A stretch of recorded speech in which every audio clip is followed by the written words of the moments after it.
Vous écoutez Hiti FM.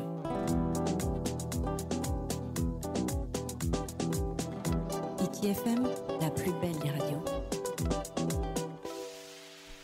Tra hoere mai ora na whahua tatou i to tatou farerei whahura ai te mhana api ti one tatou i te taua no mamao nei roto i te whanhor a te mau ma hepa rima'i i te mene i te mua i avau i te tei atua tuhine e rewe nei te tei whanhor a tae mau no te horohoro i ai to tatou mata e nanara ia e tatatara mai i te rira mo whanhor atua tana e rewe nei i une i ora nā nene ane whai te mei te oi o Ia rana tui oa o Vaiana MORETA Vaiana e pūs veishu.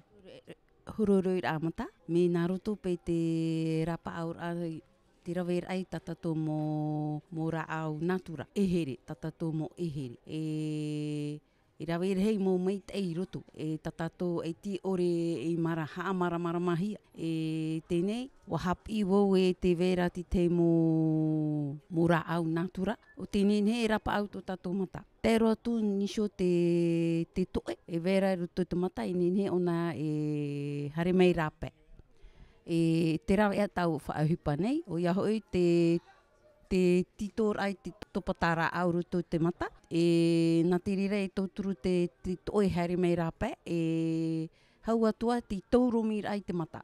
Tauromir, nā chiti, no te mea e ora trapra ato e haati rei to tatou mata. E tauturu te tauromir ai a hari tra mau toe rape. E oti, e tamoro i a te ho e au uo.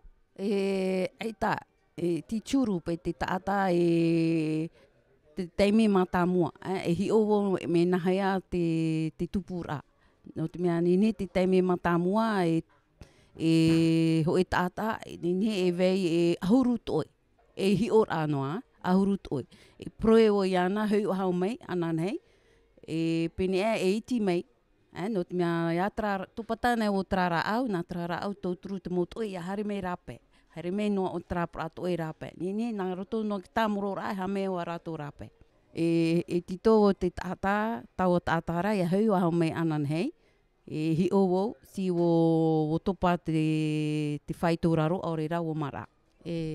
O ia hoi i hare mei unei i mamao, i te whare mai teitora, i te rira e wau i hupar ai te nei rawea. Tara hoere maa, e whara o mai rea tātou i tōna mamao, e me te penua atu e hin aro tātou e hara mai e rapaau e ritite e mautu o i rapa, hara mai e tātou e farerei i te tuhenene. Vous écoutez Hiti FM.